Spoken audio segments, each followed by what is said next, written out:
Bank ADB की जानिब से सामने आए और एडीबी की Asian water development outlook report ये बता रही है कि पाकिस्तान की 80% पॉपुलेशन को पीने के साफ पानी तक रसाई हासिल नहीं। एक तो वैसे ही पाकिस्तान में पानी के मसाइल हैं, पानी वैसे ही कमी हो रही है और उसमें से साफ पानी 80% लोगों को नहीं मिल रहा, तो ये बहुत बड़ा कंसर्न है।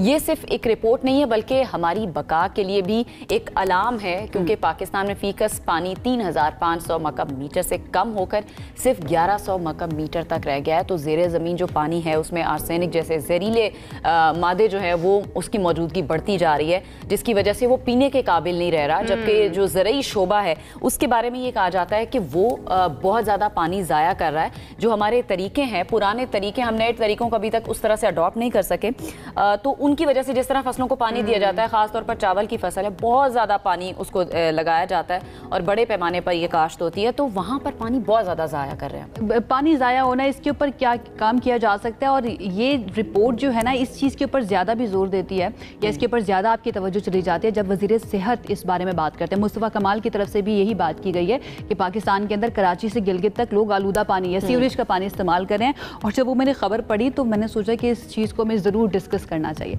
हमारे साथ इस वक्त मौजूद हैं प्रोफेसर डॉक्टर जावेद अकरम साहब, जो कि फॉर्मर मिनिस्टर भी रह चुके हैं पंजाब की सेहत के। उनकी तरफ चलते हैं और उनसे जानते हैं कि कितना बड़ा ये अलमिया है हमारे लिए, पाकिस्तान की आबादी के लिए, और इससे निपटने के लिए क्या कुछ किया जा रहा है या किया गया है अभी तक हिस्ट्री के अंदर, पाकिस्तान की हिस्ट्री में।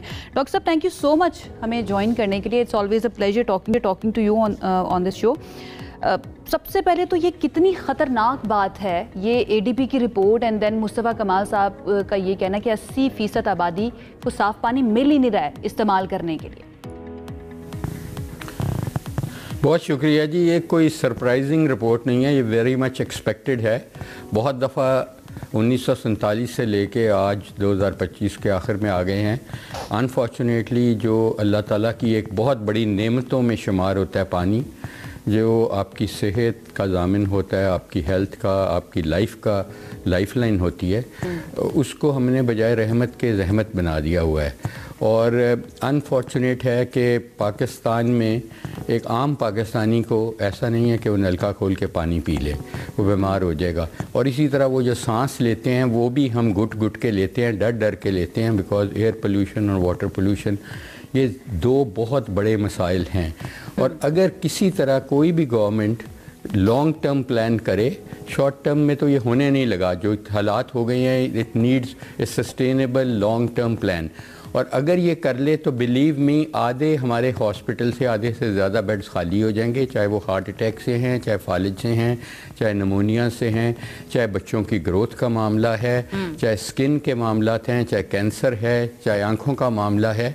तो पानी तो देखें, जैसे मैंने कहा कि सांस जो हवा का लेते हैं झोंका, और उसके बाद ये पानी, ये दो ऐसी चीज़ें हैं जो हुकूमत वक्त जो भी हो उसको ऐसे सस्टेनेबल लॉन्ग टर्म प्लान देने चाहिए। ऐसे नहीं प्लान देने चाहिए कि वो अगले इलेक्शन पे कोई चीज़ पेश कर सकें। अगले इलेक्शन तक चाहे अल्लाह ताला ही कर सकता है कि मौज़ा कर दे तो हो जाए। इंसान को ये लॉन्ग टर्म प्लानिंग चाहिए, लेकिन हमारी हुकूमतें लॉन्ग टर्म प्लानिंग पे इंटरेस्टेड नहीं हैं। वो इंटरेस्टेड हैं इस चीज़ में कि साल दो साल में कुछ ना कुछ दिखाने को हो, अगले इलेक्शन से पहले कुछ मार्केटिंग वो अपनी कर सकें, अपनी पार्टी की कर सकें। तो ये ऐसी मसाइल हैं कि इस पे मैं समझता हूँ कि दहशत गर्दी पे ऑल पार्टीज़ कॉन्फ्रेंस उन्होंने कराई, उन्होंने बहुत ही अच्छा किया और उससे खातर खास नताइज। ये उससे बड़ा मसला है, ये पानी और हवा की आलूदगी।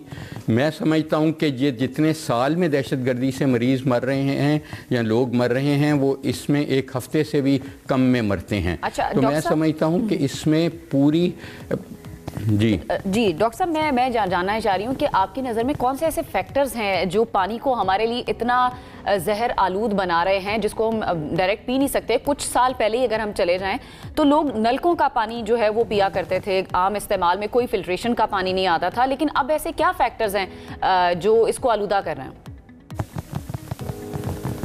देखिए, सबसे बड़ा जो फैक्टर है मैं समझता हूँ वो वेस्ट वाटर का है, चाहे वो सीवरेज का है, चाहे इंडस्ट्रियल वेस्ट है, चाहे वो कोई और किस्म के टैनरीज से पानी आ रहा है, वो सारे दरियाओं में गिर रहे हैं। कोई निज़ाम नहीं है कि सीवरेज का कोई लॉन्ग टर्म प्लान हो हमारे पास कि वेस्ट वाटर ट्रीटमेंट। देखें 5-5 अरब, 20-20 अरब, 50-50 अरब, 1 खरब की फैक्ट्रीज़ लग जाती हैं सीमेंट की और बहुत सारे केमिकल्स की, लेकिन उनको ये नहीं इंश्योर किया जाता कि वेस्ट वाटर ट्रीटमेंट प्लांट लगाएं। वो ज़्यादा से ज़्यादा 20 करोड़ का, 10 करोड़ का लगेगा, वो सीधे का सीधा सिविक वेस्ट वाटर में जा रहा है या किसी करीबी नहर में वो डाल देते हैं, किसी करीबी दरिया में डाल देते हैं, तो ये भी कंटेमिनेट होगा।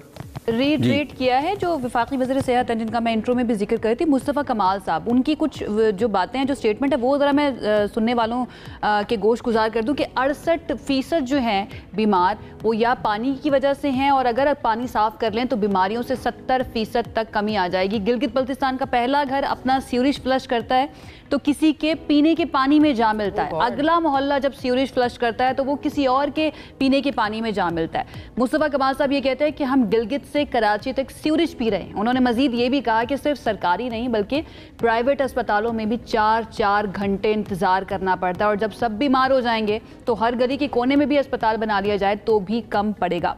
डॉक्टर साहब, एक कंटेम्प्रेरी जो मौजूदा वज़ीर सेहत हैं, उनकी तरफ से इस तरह का स्टेटमेंट आना और इस तरह के फैक्ट्स सामने रखना, व्हाट डू यू थिंक, ये एक तरह से उनकी जो है बेबसी को भी जाहिर करता है कि उनको मालूम है कि ये मसले मसाइल मौजूद हैं, but they can't do anything because funds नहीं हैं या फिर उनको करने नहीं दिया जाता। What exactly is the reason? देखें, मसले हम सबको पता हैं और उसके हल भी पता हैं, ऐसी कोई मसला नहीं है। अगर दुनिया के टॉप 100 हॉस्पिटल देखें तो 20 हॉस्पिटल बशमूल मोरे पाकिस्तानीज़ ने अपना हिस्सा डाला हुआ है उसमें, जब वो बाहर काम करते थे। जब हम पाकिस्तान में आते हैं हमें पता होता है, लेकिन हमें कोई पॉलिसी मेकिंग में टेक्निकल लोगों को लाता नहीं है। और जब हम केयर टेकर हेल्थ मिनिस्टर बनते हैं तो हमें बताया जाता है कि आपके पास कुछ पावर्स ही नहीं है, आप ये लॉन्ग टर्म तो भूल जाएं, आपको पास शॉर्ट टर्म भी बहुत कम चीज़ें हैं करने के लिए। तो मैं समझता हूँ कि ये हाईली टेक्निकल चीज़ें हैं, इसके लिए हमारे पास एक्सपर्ट्स मौजूद हैं।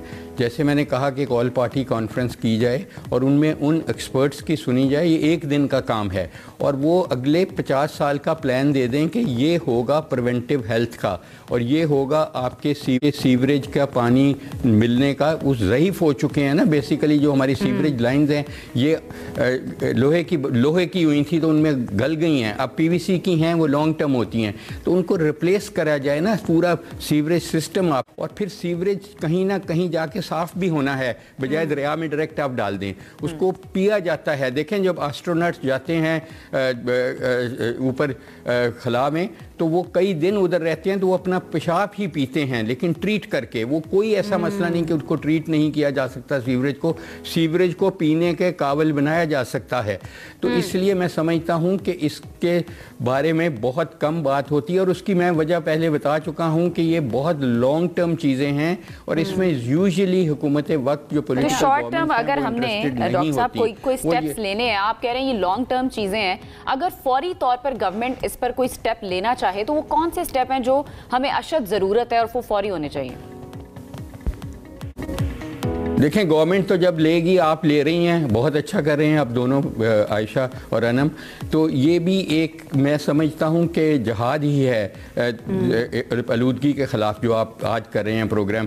तो आम आदमी को क्या करना है, हमें ये देखना है कि हैंड पंप जो है उसकी ज़्यादा से ज़्यादा डेप्थ 60 फुट 40 फुट है और हमारा सीवरेज उसको कंटेमिनेट करता है और वही हम पंप करके पीते हैं गाँव में। और मेनली ये गाँव में भी ये मामला है और शहरों में भी। शहर में जो हमारे बोर्स थे वो या चौक हो गए हुए हैं या वो आलूदा कर रहे हैं, सीवरेज का पानी उनको मिल चुका है। तो एक सीवरेज लाइन ये तो गवर्नमेंट ने करना है, एक आम आदमी ने ये करना है कि मैं सबको नहीं कह सकता कि वो मिनरल वाटर पी लें, और हमारा मिनरल वाटर भी ऐसी अच्छी क्वालिटी का अनफॉर्चुनेटली किसी भी कंपनी का नहीं है, आप टेस्ट करके देख लें। अच्छा उसको तो रेगुलेट किया जा सकता है ना, करोड़ों रुपया कमाया जा रहा है। जी और गवर्नमेंट दवाइयों की कीमत फिक्स कर सकती है, बाकी चीज़ों की, तो मिनरल वाटर की क्यों नहीं फिक्स कर सकती, ताकि उनके प्रॉफिट लें वो 10% 5%, तो उस पर उसको फिक्स कर दिया जाए कि आधे लीटर की बोतल इतने की होगी। तीसरा जो आम आदमी, जो गरीब आदमी है वो तो नहीं पी सकता। अब गुलबर्ग में या कैंट में, आप लाहौर में देखें 2 अगर मालिक हैं, ये मेरी अपनी तहकीक है, तो उसके साथ 5 मुलाजिम हैं, कोई चौकीदार है, कोई स्वीपर है, कुछ घर साफ करने वाली है, इस तरह करके कुक है, तो वो लोग तो मिनरल वाटर नहीं पीते, जो 2 हैं वो पी लेते हैं। तो उन 5 को जब नलके का उन्होंने पानी पीना होता है तो उसको बॉयल करें, कम से कम 5 मिनट उसको बॉयल होने दें, क्योंकि हेपेटाइटिस A-E-B उसमें आलूदा करता है, जो और जिगर की बीमारियां होती हैं इनमें बहुत ज़्यादा, और पेट की, और बच्चों को भी वही पिलाएं, क्योंकि ग्रोथ रिटार्डेशन का, डॉर्फिज्म का बहुत बड़ा मसला पानी की वजह से है। और फिर वो ठंडा करके रख लें किसी साफ बरकत में, बर्तन में, और वो खुद ही पीते रहें वही पानी। तो इस तरह डायरेक्ट वाला पानी पीने के ये काबिल नहीं है, ये पोर्टेबल वाटर नहीं है, यानी कि फिर भी अपने आप का तो बचाओ। आप बिल्कुल ठीक है, बिल्कुल ठीक है डॉक्टर साहब, आपने बहुत अच्छे तरीके से एक्सप्लेन किया। अवेयरनेस नहीं है, अवेयरनेस नहीं है, इट्स वेरी वेरी इंपॉर्टेंट कि इसके ऊपर बार बार बात की जाए। हम कोशिश करेंगे कि इस इशू को बार बार उठाएं अंटिल ये किसी स्टेक होल्डर तक पहुंचे। वैसे कहना तो नहीं चाहिए, स्टेक होल्डर्स ऑलरेडी जानते हैं, जब तक उनके पास इख्तियारात या फंड्स नहीं आएंगे तब तक कुछ नहीं किया जा सकता। बट अगेन हमारा काम है इस पर बात करते रहना, आवाज़ उठाते रहना, लोगों को अवेयर करते रहना, तो वो हम करते रहेंगे। बहुत शुक्रिया। डॉक्टर जावेद अकरम साहब हमारे साथ मौजूद